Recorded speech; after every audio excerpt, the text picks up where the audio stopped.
হে everyone, good morning. কেমন আছো সবাই? আশা করি সবাই ভালো আছো। আমি কিন্তু ভীষণ ভালো আছি।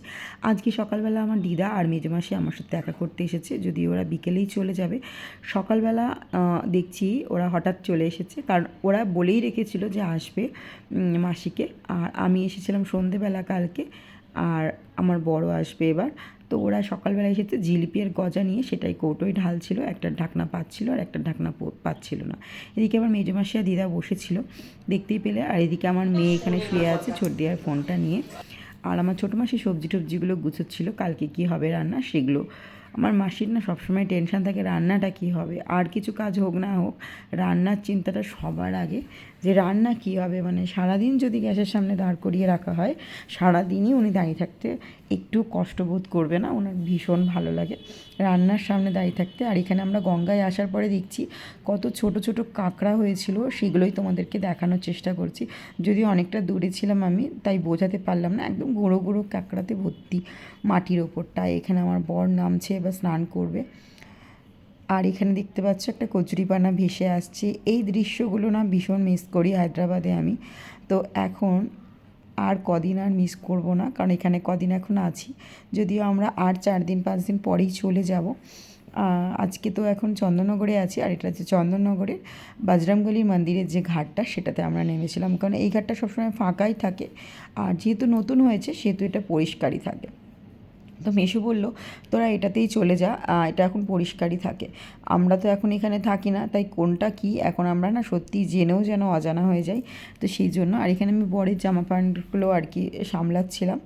আমি না স্নান করে ভিজে গায়ে চলে যাব, কারণ আমি যেখানটা দেখলাম চেঞ্জ করার সেখানটা না অনেকটা ফাঁকা উপরে। আমি না এই রাস্তাঘাটে জামা কাপড় একদম চেঞ্জ করতে পারি না। যদি এখানে একটা রুম আছে, রুমটা ভালো নয়, আমার পোষালো না। সে কারণে আমি কি করব, আজকে ভিজে গায়ে টোটোতে উঠে চলে যাব বাড়ি। যেহেতু 2 মিনিটের রাস্তা, আমার বেশিক্ষণ তো টাইম লাগবে না, তাই টোটোতে ভিজে গায়ে গেলে কোনো সমস্যাই হবে না। আর এদিকে আমার মেয়ে জলে নামতে ভয় পাচ্ছে, আর ওকে জোর জবরদস্তি নামানো হচ্ছে। সমুদ্রে গিয়ে কিন্তু মাঝখানে চলে যায়, ভয় পায় না। গঙ্গায় এসে কেন জানি না ও ভয় পাচ্ছে। আর ওই যে ডুব দিতে হবে শুনেছে, সেটা শুনেই ওর ভয়েতে হয়ে যাচ্ছে। আর এখানটাতে পুরো একদম নিচু, আর নামা যাচ্ছিল না। যদিও আমি পরে নামার পরে সেটা বুঝেছিলাম, একদম হড়কে যাচ্ছিলাম। ডুব দেওয়ার পরে যেন আমি সরে যাচ্ছিলাম। যেহেতু আমি সাঁতার জানি না, সেহেতু আমি ভয়ও পাচ্ছিলাম যে যদি আমি হড়কে গিয়ে আবার চলে যাই। এই হচ্ছে ব্যাপার। তো চলো ভিডিওটা দেখতে থাকো আর সঙ্গে থাকো। আমাদের স্নান সেরে তারপর তোমাদের সাথে আবার কথা বলবো।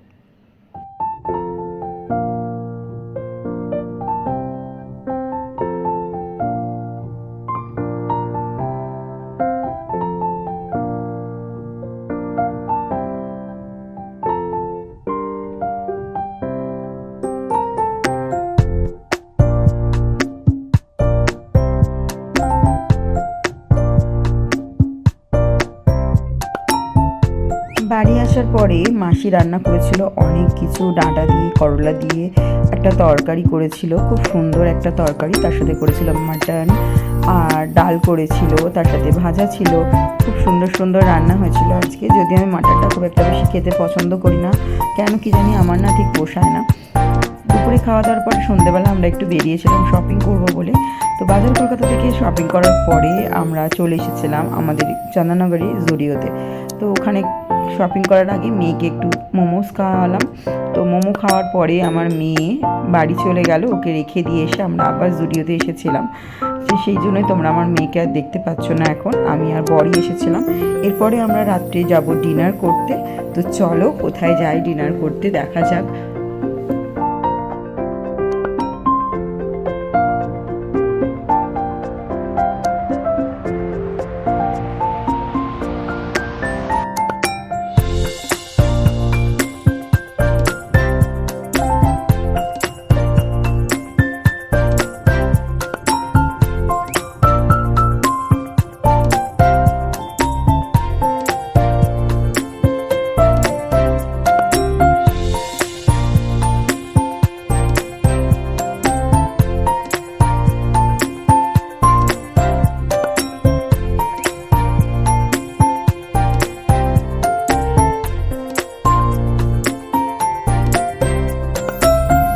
ডিনারে আমরা অর্ডার করে নিয়েছিলাম রাত্রে গন্ধরাজ চিকেন অর্ডার করেছিলাম, আর করেছিলাম ভেটকি মাছের ফিশ ফ্রাই, আর অর্ডার করেছিলাম পোলাও আর তার সাথে মাটন, আর সঙ্গে ছিল সুন্দর একটা শেক, আর তার সাথে বর অর্ডার করেছিল বিরিয়ানি, কারণ ওর কলকাতা আসলে একটু বিরিয়ানিটা খেতেই পছন্দ করে।